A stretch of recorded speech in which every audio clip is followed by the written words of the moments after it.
DBC নিউজের নিয়মিত আয়োজন সংবাদ সম্প্রসারণে সবাইকে স্বাগত জানাচ্ছি আমি রঞ্জন শুভ্র। দিনের বাছাই করা সংবাদ এবং এর পর্যালোচনা নিয়ে সংবাদ সম্প্রসারণে আজকে আমাদের অতিথি হিসেবে অনলাইনে যুক্ত থাকবেন দৈনিক সমকালের উপদেষ্টা সম্পাদক আবু সাইদ খান, এবং এই মুহূর্তে আমার সাথে যুক্ত আছেন সাবেক সচিব ও হাই কমিশনার মোফাজ্জল করিম। স্বাগত আপনাকে মোফাজ্জল করিম আমাদের সাথে যুক্ত হওয়ার জন্য। আমি দেখতে পাচ্ছি আমাদের সাথে দৈনিক সমকালের যে উপদেষ্টা সম্পাদক তিনি আবু সাইদ খান, তিনিও যুক্ত হয়েছেন। আপনাকেও স্বাগত আজকের সংবাদ সম্প্রসারণে। আমি যদি শুরুটা করতে চাই আবু সাইদ খান আপনাকে দিয়েই, যে বিএনপি মনে করছে যে কোনো সংস্কারই করতে পারেনি এই 2 মাসে। বিএনপির কথার সাথে আপনি কতটা একমত কিনা, যদি একমত না হন সেটি কেন, মানে যদি হয় কি কি সংস্কার দেখতে পাচ্ছেন? না, সংস্কার তো একটা সময় সাপেক্ষ বিষয়, এবং বর্তমান যে অন্তর্বর্তী সরকার তারা 6টা সংস্কারের ক্ষেত্র চিহ্নিত করে 6টা কমিটি করেছে। সেই কমিটিগুলো তো সবে কাজ শুরু করেছে, অর্থাৎ 2 মাসের মধ্যে তো কোনো সংস্কার তো উপায় নাই, সেটাই তো স্বাভাবিক। এখন এই তারা 3 মাসের রিপোর্ট দেবে, এবং সেই রিপোর্ট নিয়ে কিংবা রিপোর্টের আগে পরে এসব বিষয় নিয়ে রাজনৈতিক দলগুলোর সঙ্গে আলাপ হবে, অন্যান্য স্টেক হোল্ডারদের সাথে কথা হবে, তার ভিত্তিতে সংস্কার হবে। তো হুট করে তো আর সংস্কার করতে পারবে না, তবে যে কাজগুলো সরকার করতে পারে এবং যে কাজগুলো যেমন আইন শৃঙ্খলা ফিরিয়ে আনা, এখানে পুলিশ বাহিনী ভেঙে পড়েছে, সেটাকে পুনর্নির্মাণ করা, তো সেই সব কাজগুলোর ক্ষেত্রে তো কিছু কিছু উদ্যোগ গ্রহণ করা হয়েছে। যদিও আমাদের প্রত্যাশা যতটা ততটা তো হয়তো হয়নি, এবং সেটা সম্ভবও না। কেননা এইটা সরকারের তো আগে কোনো প্রস্তুতি ছিল না, এবং বিভিন্ন পেশা কতিপয় লোক তারা একত্রিত হয়ে তাদেরকে দায়িত্ব গ্রহণ করতে হয়েছে, এবং তাদের মধ্যে আন্ডারস্ট্যান্ডিং অর্থাৎ বোঝাপড়া আনা এবং সেই অনুসারে পদক্ষেপ গ্রহণ করা, রাজনৈতিক দলগুলোর সঙ্গে সমন্বয় এবং তাদের মতামত গ্রহণ করা, সেগুলো সময়ের সাপেক্ষ ব্যাপার। অর্থাৎ 2 মাসের মধ্যে আমরা তো সরকারের কাছ থেকে তেমন কিছু প্রত্যাশা করার কথা না। ধন্যবাদ। আপনার কাছ থেকে নিশ্চয়ই আরও শুনবো। আমি একটু মোফাজ্জল করিমের কাছ থেকেও শুনে নিতে চাই। মোফাজ্জল করিম, কি বলবেন? বিএনপি বলছে যে কোনো সংস্কারও নেই এবং এখনই বা দ্রুত সম্ভব আসলে নির্বাচনের রোডম্যাপ দেওয়া উচিত, এবং বিএনপি আরেকটি কথা বলেছে যে এই রোডম্যাপ দিয়েই আসলে এই সরকারকে বোঝাতে হবে যে তারা 1-11-এর সরকার না। কি বলবেন? ধন্যবাদ আপনাকে। এই অন্তর্বর্তীকালীন সরকার যে 1-11-এর সরকার না, এটা বোধহয় সবাই মানবেন। এমন কোনো কাজ তারা করেননি এখন পর্যন্ত, এমন কোনো ঘোষণা দেননি যে তারা আগামী 1 বছর 2 বছর 3 বছর 4 বছর থাকবেন। কোন মেয়াদের কথা বলেন। তারা বলেছেন যেটা, বা সবসময় যেটা বলছেন, যে এতদিনের দীর্ঘদিনের যে জঞ্জাল ছিল সেটা পরিষ্কার কিছুটা করে দিয়ে যাব আমরা। পরিষ্কার করতেই হবে, তা না হলে পরে মূল লক্ষ্য যেটা, যে একটা সুষ্ঠু সুন্দর অংশগ্রহণমূলক নির্বাচন এবং নির্বাচনের পর একটা জনপ্রতিনিধিকারী একটা সরকার গঠন হবে, এটা তারা করবেন। এটা করার জন্য তারা কমিটি করেছেন, সংস্কার কমিটি। বিভিন্ন ক্ষেত্রে কমিটি কাজ শুরু করেছে, সংস্কার কমিটি, এবং যাদেরকে কমিটি প্রদান করা হয়েছে সংস্কার, তারা সকলেই স্ব ক্ষেত্রে অভিজ্ঞ ব্যক্তি, এবং তাদের উপরে সবারই আস্থা থাকার কথা। তারা তো কেবল কাজ শুরু করেছেন। তবে হ্যাঁ, আমি মনে করি একটু যথাসম্ভব দ্রুততার সঙ্গে, কাল বিলম্ব না করে কাজ শুরু করা উচিত, এবং অন্তত কিছুটা অগ্রগতি দৃশ্যমান হতে হবে।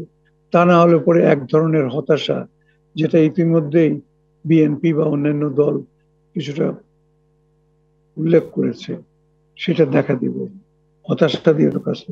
আর এখানে এই সংস্কার করতে গিয়ে তাদের ইচ্ছা মতো যা খুশি করে দিলেন তা তো নয়। তারা অবশ্যই যারা স্টেক হোল্ডার রয়েছেন, বড় স্টেক হোল্ডার হচ্ছে রাজনৈতিক দলগুলো, তাদের সঙ্গে আলাপ আলোচনা করতে হবে, করে উপাত্ত সংগ্রহ করে তারপরে তারা তাদের প্রস্তাব দেবেন। আমি আবারও বলবো যে এটা যথাসম্ভব দ্রুত শেষ করতে হবে। তা না হলে পরে এই অন্তর্বর্তীকালীন সরকারের ব্যাপারে ভুল বুঝাবুঝি হওয়ার আশঙ্কা একটা আছে। একটা আশঙ্কা, জি জি। জি। বিএনপিও সেই শঙ্কাই করছে। আমি আবারও একটু আবু সাইদ খানের কাছে যেতে চাই, একটু শুনে নিতে চাই আপনার কাছে, যেটি হচ্ছে বিএনপি বারবারই বলছে যে দ্রুত সম্ভব নির্বাচন দেওয়া উচিত। অন্যদিকে এই সরকারের যারা উচ্চপদস্থ ব্যক্তি তারা বলছেন যে যৌক্তিক সময়ে দেয়া হবে নির্বাচন এবং এর আগে তারা সংস্কার করে নিতে চান। বিএনপির এই সময়ে এসে আসলে এই বারবার এই দাবি তোলা আসলে এটি কতটা যৌক্তিক? মানে আচ্ছা, আমি সরকারের বক্তব্য এবং বিএনপির বক্তব্য বিভিন্ন সময় বক্তব্যের মধ্যে তেমন পার্থক্য দেখছি না। কেননা বিএনপির পক্ষ থেকে তো আগে বলা হয়েছে যে যৌক্তিক সময় দেওয়া হবে এবং সরকার যৌক্তিক সময় চাইছে। হ্যাঁ, তবে যৌক্তিক সময় যেটা মোফাজ্জল করিম ভাই যথার্থই বলেছেন যে যতটা দ্রুত সম্ভব সেটাকে সম্পন্ন করা এবং কাজটাকেও দৃশ্যমান হওয়া দরকার। আমি একমত, সেটা হতে হবে। কিন্তু প্রশ্নটা এই নয় যে যেন তেন ভাবে একটা নির্বাচন তো আমরা চাই না। নির্বাচনী আইন, বিধি ব্যবস্থারও তো সংস্কার করতে হবে। কেননা কেবলমাত্র একটা নির্বাচন যেটা বিগত সরকারের আমলে আমরা দেখেছি, ওই রকম নির্বাচনের কাম্য না। এই নির্বাচনগুলো পরপর 3টা নির্বাচন বিগত সরকার, এই কর্তৃত্ববাদী সরকার তারা করেনি এবং তারা এই নির্বাচনবিহীন অবস্থায় ক্ষমতায় টিকতে চেয়েছিল। যে জন্যই তো জনগণের অন্যান্য ক্ষোভের সঙ্গে এই ক্ষোভ যুক্ত হয়েছিল। মানুষের অন্যান্য আকাঙ্ক্ষার মধ্যে আর একটা বড় আকাঙ্ক্ষা যে ভোট দিতে, তারা ভোট দিতে চাইছে। অতএব সেই জায়গাটা যেন ভোট দেওয়া মানে হচ্ছে যাতে একটা অবাধ এবং সুষ্ঠু অংশগ্রহণমূলক নির্বাচন হয়। তো সেই পরিবেশ তৈরি করতে হবে এবং এর জন্য যে জঞ্জাল আছে সেই জঞ্জাল সরাতে হবে। নির্বাচন কমিশন এর নির্বাচন সংক্রান্ত আইন কানুনেরও পরিবর্তন হতে হবে। জি সেইগুলো তো খুবই জরুরি বলে আমি মনে করি। তবে আমি সব বিচারে, যেমন ধরুন বিএনপির কোনো এক বক্তার 2টা লাইন এবং সরকারের একজন উপদেষ্টার 2টা লাইন মিলে তো হবে না। সামগ্রিক আলাপ আলোচনার মধ্যে দিয়ে আমি কিন্তু কার্যত কোনো বিরোধ দেখি না। জি। আমি এই আপনার কথা সূত্র ধরেই আবারও একটু মোফাজ্জল করিমের কাছে যেতে চাই। নির্বাচনী ব্যবস্থার যে সংস্কার বা গোটা নির্বাচনটাকে আসলে একটি আপনারা দুজনেই বলছেন, অনেকেই বলছেন যে একটি গ্রহণযোগ্য, স্বচ্ছ, নিরপেক্ষ নির্বাচনের পরিবেশ তৈরি করা। সেই পরিবেশ তৈরিতে বা একটি স্বাধীন নিরপেক্ষ নির্বাচন কমিশন তৈরিতে এই সরকার আসলে ঠিক কতটা কার্যকর ভূমিকা রাখতে পারবে বা আদৌ পারবে কিনা, সেই ব্যাপারে কিছু বলবেন কি মোফাজ্জল করিম? আমি তো মনে করি নিশ্চয়ই পারবে, তবে সময়টা খুব কম। সেই জন্যে মূল বিষয় যেগুলো, যে সমস্ত কারণে গত কয়েকটা নির্বাচন আগের সরকারের সময়ে প্রশ্নবিদ্ধ ছিল, যে কারণ, তার মধ্যে অনেকগুলো তো একদম দিবালোকের মতো স্পষ্ট। যেমন যেখানে ভোট গ্রহণ করা উচিত দিনের বেলা, ভোট গ্রহণের সময় রাত্রে ভোট হয়েছে। যেখানে ভোটের কারচুপি হয়েছে বিভিন্ন কেন্দ্রে, সেটা জানার পরেও নির্বাচন কমিশন নিশ্চেষ্ট হয়েছিল বা তাদের প্রিসাইডিং অফিসার তাদের দায়িত্ব সঠিকভাবে পালন, এই সমস্ত জিনিসগুলো যাতে আরেকটু ঘষা মাজা করে, এগুলো যাতে পুনরাবৃত্তি না হয়। নিশ্চয়ই আর কোনোদিন বাংলাদেশে দিনের ভোট রাত্রের। জি, নিশ্চয়ই শুনবো আমরা মোফাজ্জল করিমের কাছ থেকে। সংযুক্তি সম্ভবত বিচ্ছিন্ন হয়েছে। আমাদের একটা বিরতির সময় হয়ে গেছে, দুজনেই থাকুন আমার সাথে। ফিরে এসে নিশ্চয়ই আবারও আলোচনা হবে নানা বিষয়ে। নিচে একটা বিরতি, সালাম স্টিল নিবেদিত সংবাদ সম্প্রসারণে সঙ্গেই থাকুন। বিরতির পর আবারও স্বাগত সালাম স্টিল নিবেদিত সংবাদ সম্প্রসারণে। অনলাইনে যুক্ত আছেন দৈনিক সমকালের উপদেষ্টা সম্পাদক আবু সাইদ খান এবং সাবেক সচিব ও হাইকমিশনার মোফাজ্জল করিম। দুজনকে আবারও স্বাগত। মোফাজ্জল করিম, এবার আপনার কাছে যেতে চাই। আপনি সরকারি কর্মকর্তা ছিলেন, সরকারের বিভিন্ন গুরুত্বপূর্ণ পদে কাজ করেছেন। তাপসী তাবাসসুম উর্মি, তাকে আজকে সাময়িক বরখাস্ত করা হয়েছে বিতর্কিত পোস্ট দেওয়ার কারণে, সমালোচনা করে পোস্ট দেওয়ার কারণে। সেই আসলে এই ধরনের পোস্ট দেওয়া বা মত প্রকাশ করা, আসলে আমার প্রথম প্রশ্ন থাকবে যে একজন সরকারি কর্মকর্তার চাকরির বিধিমালার সাথে আসলে কতটা যৌক্তিক এবং সরকারের পক্ষ থেকে যেসব ব্যবস্থা নেওয়া হচ্ছে সেটি সেই ব্যবস্থার ব্যাপারে আসলে কি মনে করেন বা কি মন্তব্য করবেন? একজন সরকারি কর্মচারী কিভাবে তার কাজকর্ম করবেন, কিভাবে তার আচরণবিধি কেমন হবে, এই সমস্তর জন্য কন্ডাক্ট রুলস রয়েছে, সেই ব্রিটিশ আমল থেকে রয়েছে, সেগুলো মেনে চলার কথা। সেখানে যা খুশি সেরকম চলাফেরা করা, যা খুশি বক্তব্য রাখা, কোথাও ইয়ে করা, কোথাও মন্তব্য লিখে পাঠানো ইত্যাদি সম্পূর্ণ নিষিদ্ধ। আমি জানি না এই অফিসারটি, এই নির্বাহী ম্যাজিস্ট্রেট যাকে বরখাস্ত করা হয়েছে, একজন নবীন কর্মকর্তা, অপেক্ষাকৃত নবীন, কারণ এখনো নির্বাহী ম্যাজিস্ট্রেট, হয়তো 5-7 বছর বড় জোর চাকরি হয়েছে, কিন্তু তাদের যখন ট্রেনিং হয়েছে সেই ট্রেনিং পিরিয়ড কালেই বুঝিয়ে দেওয়া হয়েছে, জানিয়ে দেওয়া হয়েছে পরিষ্কারভাবে, চাকরিতে যোগদানের সঙ্গে সঙ্গে জানিয়ে দেওয়া হয়েছে তোমাদের জন্য এইগুলো কতগুলো ডুজ অ্যান্ড ডোন্টস রয়েছে, কতগুলা করণীয় এবং করা যাবে না এই সমস্ত রয়েছে, এগুলা মেনে চলতে হবে। তারপরেও এই অফিসারটি তিনি এমন একটা মন্তব্য করে বসলেন বা লিখিত দিলেন যেটা সম্পূর্ণ অগ্রহণযোগ্য এবং এটা কিছুতেই সরকারি নিয়ম কানুনের সঙ্গে, আচরণবিধির সঙ্গে যায় না। অতএব যে ব্যবস্থা নেওয়া হয়েছে ঠিকই হয়েছে। এটা আরেকটু তদন্ত হওয়া উচিত, তদন্ত হয়ে যে এর ভেতরে শুধু এখানেই শুধু শেষ না, এটা একটা সুপরিকল্পিত এবং এর সঙ্গে একটা মতবাদ বা কেউ কেউ আরো সঙ্গী সাথী আছেন কিনা, কোথাও থেকে নির্দেশ প্রাপ্ত হয়েছেন কিনা ইত্যাদি তার খুঁজে বের করা উচিত। অতএব এটা আমার মনে হয় ঠিকই আছে। একটা যদি উনি আচরণবিধি ভঙ্গ করে থাকেন তবে শুধু বরখাস্ত নয়, সাময়িক বরখাস্ত নয়, তাকে রীতিমতো চাকরিচ্যুত হয়তো করা যেতে পারে। নির্ভর করবে যে তার অপরাধটা যেটা হয়েছে সেটা কতটুকু। আমরা দেখেছি বিভাগীয় মামলারও প্রস্তুতি চলছে। জি নিশ্চয়ই, ধন্যবাদ আপনাকে। আবু সাইদ খান, আপনি কি বলবেন? একজন সরকারি কর্মচারী তো যে কোনো মত ধারণ করতে পারেন কিন্তু প্রকাশ করতে পারেন না। এখানে হচ্ছে একজন সাধারণ নাগরিকের সঙ্গে একজন সরকারি কর্মচারী পার্থক্য, এবং আমাদের দেশের প্রচলিত আইনে সে সুযোগটা নেই। অতএব তিনি অনধিকার চর্চা করেছেন এবং অনধিকার চর্চার কারণে তার যে শাস্তি হওয়া উচিত, তো আইনানুগভাবে সরকার সে পদক্ষেপ গ্রহণ করবে। তবে তার কিন্তু আত্মপক্ষ, তাকে তো সাসপেন্ড করা হয়েছে, সাময়িক বরখাস্ত করা হয়েছে, বরখাস্ত করা হয়নি। তার আত্মপক্ষ সমর্থনের সুযোগ আছে। আইন তার নির্দিষ্ট প্রক্রিয়ায় নির্দিষ্ট গতিতে চলবে এবং তার মধ্য দিয়ে প্রমাণিত হবে আসলে তিনি কি করেছেন। কিন্তু প্রাথমিক তদন্তের মধ্য দিয়ে যেটা প্রতীয়মান হয়েছে এবং যেটা দেখা গেছে, তার ভিত্তিতে সরকার যে পদক্ষেপ গ্রহণ করেছে সে পদক্ষেপের আমি কোনো বত্তায় দেখি না।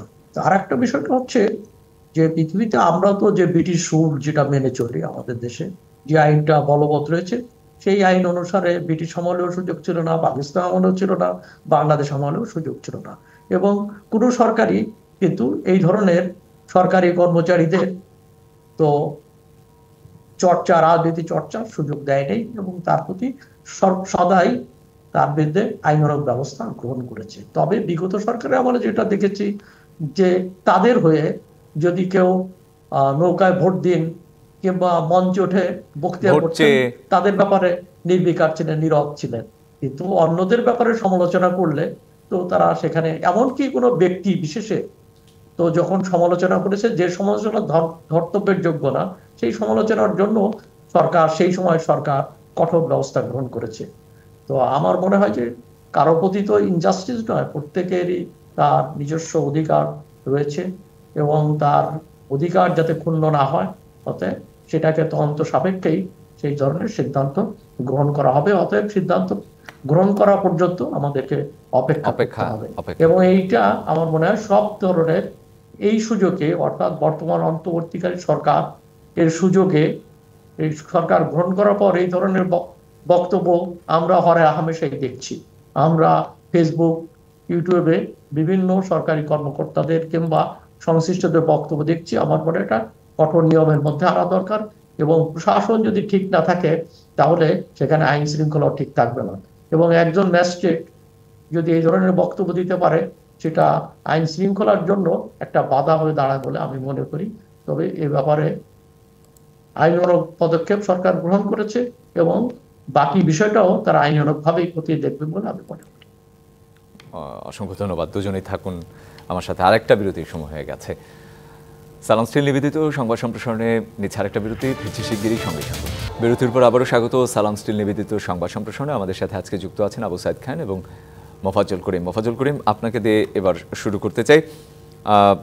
তথ্য উপদেষ্টা সংবাদ মাধ্যমের যে ভূমিকা, জুলাই আগস্টের যেই ছাত্র জনতার আন্দোলন, সেটির আসলে নিরপেক্ষ তদন্ত চান। আমার আপনার কাছে প্রশ্ন থাকবে, আমরা সারা পৃথিবীতেই দেখি যে পুরোপুরি নিরপেক্ষ আসলে সংবাদ মাধ্যম থাকতে পারে না। কোথাও কোথাও রাজনৈতিক, আমরা দেখি CNN, BBC, যাই বলেন না কেন, কোথাও আসলে কোনো রাজনৈতিক দল বা কোনো কিছু একটা পক্ষ নেয়।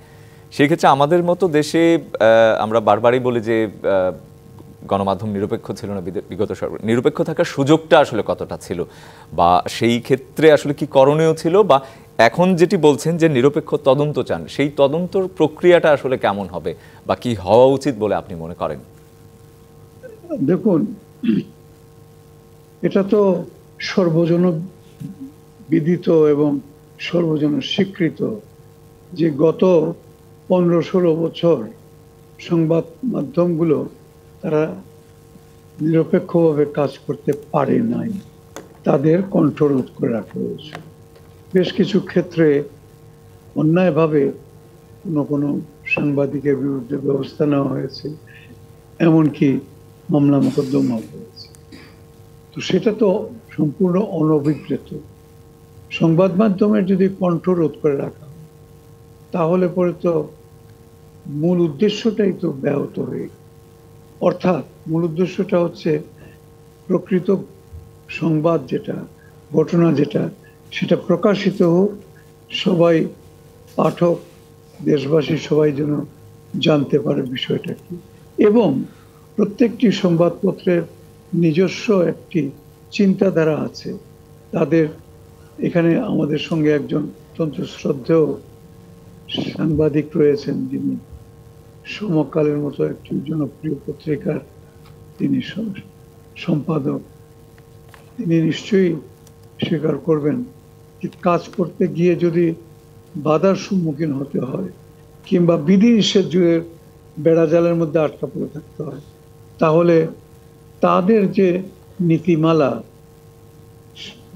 অর্থাৎ সঠিক এবং নির্ভীক নীতিমালার সাথে সাংঘর্ষিক হয় সেই সব নির্দেশনা, হ্যাঁ, সেই সমস্ত নির্দেশনা হয়, তাহলে তো তারা কাজ করতে পারবেন না। সেই জন্যে এখানে যেটা সেই সময়, আগের সময় জুলাই আগস্টে বা এতে সাংবাদিকদের যে ভূমিকা ছিল, আমার মনে হয় এটা নিয়ে বেশি তদন্তেরও কিছু নেই, হইচই করার কিছু নেই। যদি কারোর এতে স্বাধীন ভূমিকা পালনে যদি অসুবিধা হয়ে থাকে, তাহলে নিশ্চয়ই সেটাই দেখা উচিত যে স্বাধীনভাবে কাজ করতে পারবেন। কিন্তু কারোর মনোপুত হবে না কোনো একটা সংবাদপত্রের ভূমিকায় বা কোনো সাংবাদিকের কোনো লেখনীতে, সেই জন্য তাকে জবাবদিহি করতে হবে, এটা আমি মনে করি। সাংবাদিককে এবং সংবাদপত্রকে সম্পূর্ণ স্বাধীনভাবে কাজ করতে দিতে হবে। আমরা আবু সাইদ খান তার কাছে যাব, নিশ্চয়ই তার কাছ থেকে আরো বিস্তারিত শুনতে পারবো। দীর্ঘদিন ধরেই গণমাধ্যমে কাজ করছেন, কেন আসলে নিরপেক্ষভাবে কাজ করতে পারেনি, বা এখন যেটি তদন্তের কথা বলা হচ্ছে বা সামনের দিনগুলোতে আসলে কি হতে যাচ্ছে, সেই তদন্তের ভূমিকায় আসলে সেটি কে ঠিক করবে, আসলে সেই তদন্তের বিষয়বস্তু, প্রক্রিয়া? তদন্ত তো পরের কথা। প্রথমত হচ্ছে যে গত 15 বছরে সাংবাদিকদের উপর এক ধরনের খড়গ নেমেছিল, বিভিন্ন কালাকানুন ছিল। তো সেইগুলোর কারণে সাংবাদিকরা নিরপেক্ষভাবে লিখতে পারেনি। দুটো কারণ ছিল। একটা হলো ভীতি ছিল, একটা ভীতিকর পরিবেশ তৈরি করা হয়েছিল, আর একটা ছিল প্রলোভন ছিল। প্রলোভনে অনেক সাংবাদিকরা তারা পথ হারিয়েছে এবং তারা দলকানা সাংবাদিকে পরিণত হয়েছে। তাদের তারা সরকারের পক্ষ অবলম্বন করে যা করার তাই করেছে। অপরদিকে যেটা ছিল সেটা হলো একটা ভীতিকর অবস্থা। সেটা হচ্ছে গোয়েন্দাদের পক্ষ থেকে চাপ ছিল, গোয়েন্দাদের অফিসে ডেকে নিয়ে যাওয়া হয়েছে, হুমকি দেওয়া হয়েছে, এই ধরনের ঘটনা ঘটেছে। এবং একাধিক ঘটনা প্রতিটা পত্রিকায় ফরমান দেওয়া হয়েছে এসব এমন বিষয়ে খবর ছাপবেন না। পত্রিকা টেলিভিশন সবারই, আপনিও তো জানেন যে এই খবর ছাপবেন না, কোন খবর ছাপা যাবে কি যাবে না, এইসব ব্যাপারে কড়া নিষেধাজ্ঞা ছিল। এমনকি সাবেক প্রধানমন্ত্রীর যে সংবাদ সম্মেলন ছিল সেখানেও দেখা গিয়েছে যে সেখানে একটা স্তুতি শুরু হয়েছে এবং সেখানেও আমি শুনেছি যে সেখানেও কি প্রশ্ন করতে হবে সেগুলো সব শিখিয়ে দেওয়া হয়েছে। এবং সেখানে দেখা গেছে যেখানে সাংবাদিকদের যাওয়ার কথা সেখানে সম্পাদকরা গিয়ে সরকারের অপ্রাসঙ্গিকভাবে প্রধানমন্ত্রীর স্তুতি করেছে। তো এগুলো তো আমরা দেখেছি যেগুলো সাংবাদিকতার কোনো নীতিমালার মধ্যে পড়ে না। এবং তার পিছনে কি ছিল? হ্যাঁ, তার পিছনে তো প্রলোভন ছিল, কিছু পাওয়ার আশা ছিল এবং কিছু সাংবাদিক, বিপদগামী কিছু সাংবাদিক, তারা পাওয়ার লোভে তারা তাদের নীতিগত অবস্থান, সাংবাদিকতার যে মূল্যবোধ ত্যাগ করেছিলেন। এটা বাস্তব এবং তাদের তো উন্মোচিত হওয়া উচিত, জাতির সামনে তাদের চেহারাটা উন্মোচিত হওয়া উচিত, যাতে ভবিষ্যতে সাংবাদিকরা যেন আর দালালে পরিণত না হয়। সাংবাদিকরা কোনো জন্য হ্যাঁ, কোনো সাংবাদিক তো কোনো দল করতেই পারেন, দলের সমর্থক হতে পারেন, আপত্তির কিছু নাই। কিন্তু যখন তিনি সাংবাদিকতার দায়িত্ব পালন করবেন তখন তাকে সাংবাদিক হতে হবে, পেশাদারিত্বের জায়গাটা, হ্যাঁ, বস্তুনিষ্ঠভাবে সংবাদ পরিবেশন করতে হবে, পেশাদারিত্বের পরিচয় দিতে হবে।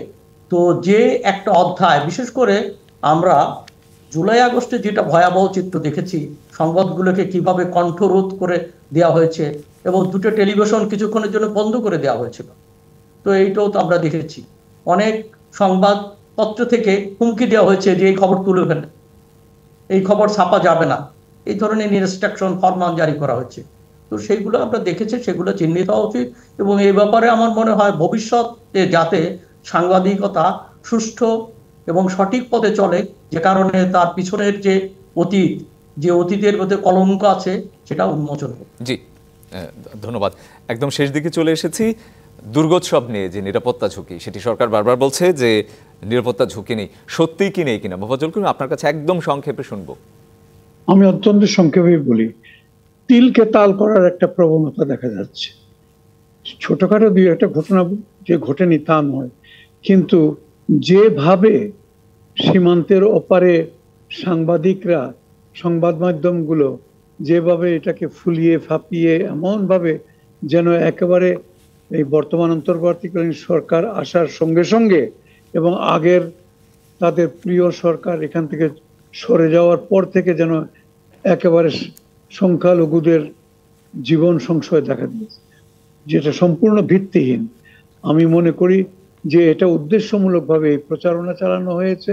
তবে হ্যাঁ, যা কিছু কিছু দুই একটা ছোটখাটো ঘটনা ঘটেছিল বটে, কিন্তু সরকার তাৎক্ষণিকভাবে সেখানে দৃঢ় পদক্ষেপ গ্রহণ করায় এবং এখন সম্পূর্ণ দৃশ্যমানভাবে এখন যেভাবে স্বয়ং inspector of general of police বা মন্ত্রীর মাননীয় স্বরাষ্ট্র উপদেষ্টা এরা করছেন, তাতে নিরাপত্তা ঝুঁকি আসলে আপনিও দেখছেন না। জি, ধন্যবাদ। আবু সাইদ খান, আপনি কি বলবেন?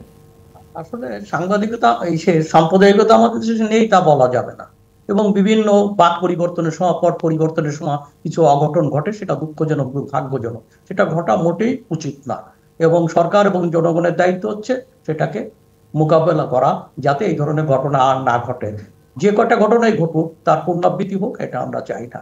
কিন্তু বাকি যেটা মোফাজ্জল করিম ভাই যেটা বলেছেন, যে ভারত থেকে বিভিন্ন সংবাদপত্র এবং দায়িত্বশীল ব্যক্তিরা যেভাবে ফলাও করে প্রচার করছেন সেটা ঠিক না, এবং তারা এটাকে একটা যেভাবে ইস্যুতে পরিণত করার চেষ্টা করছেন সেটা মোটেই কাম্য হতে পারে না। তারপরেও আমরা বাংলাদেশে দৃষ্টান্ত স্থাপন করতে চাই, একটা মডেল স্থাপন করতে চাই, যে বাংলাদেশে সবাই মিলে, সব ধর্মের, সব বর্ণের, সব মানুষ মিলে তারা বসবাস করবে, সবার সম্মানিত নাগরিক, সম অধিকার রয়েছে।